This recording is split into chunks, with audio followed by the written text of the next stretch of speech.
The short track, just buzzing around quick. No, it's really cool. I mean, I remember Rusty talking about this track years ago when I was still in the Cup Series, and he was helping design it. And to remember the conversations about his vision, the way we race, how to create multiple lanes, and to now experience it firsthand. Certainly hats off to him and the whole group that helped design and put this track here. It drives really well. I think it races very well. It doesn't matter the series it competes on it. I know the INDYCAR series has been very excited to get here. It doesn't matter if it's a crew member or a driver. They're talking it up and how much fun it is. And then actually being on track some today, it exceeded expectations and really was a lot of fun.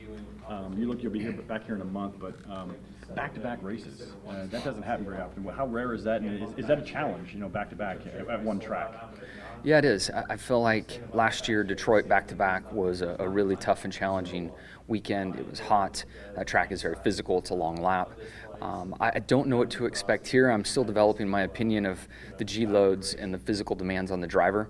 And so in a half a day, I feel like it's a little better than I anticipated. Now it's not as hot as it's going to be in July, so I know that hydration is going to be key. But from a physical standpoint, I feel like I'm doing the right things, and I will be in a good place for a doubleheader.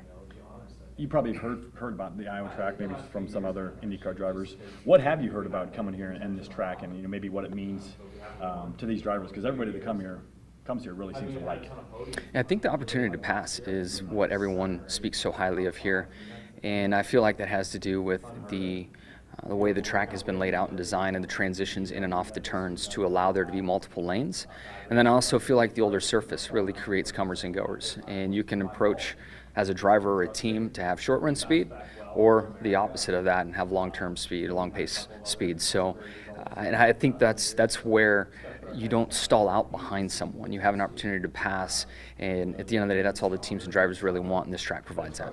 One more thing, I know you've probably been asked this, but going from the Cup Series to the IndyCar, what's that transition like, and is it something you're still trying to get used to, or have you fully kind of embraced it? It's so much more different than I anticipated.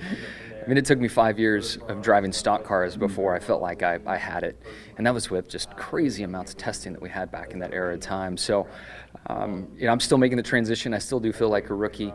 I certainly have a greater respect for the drivers that have tried to come to NASCAR and other NASCAR drivers that have tried to come to IndyCar and dabble in it.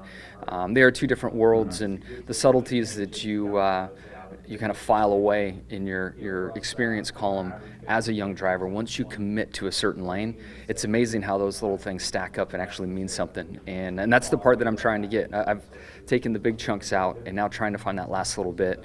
It's just going to take time.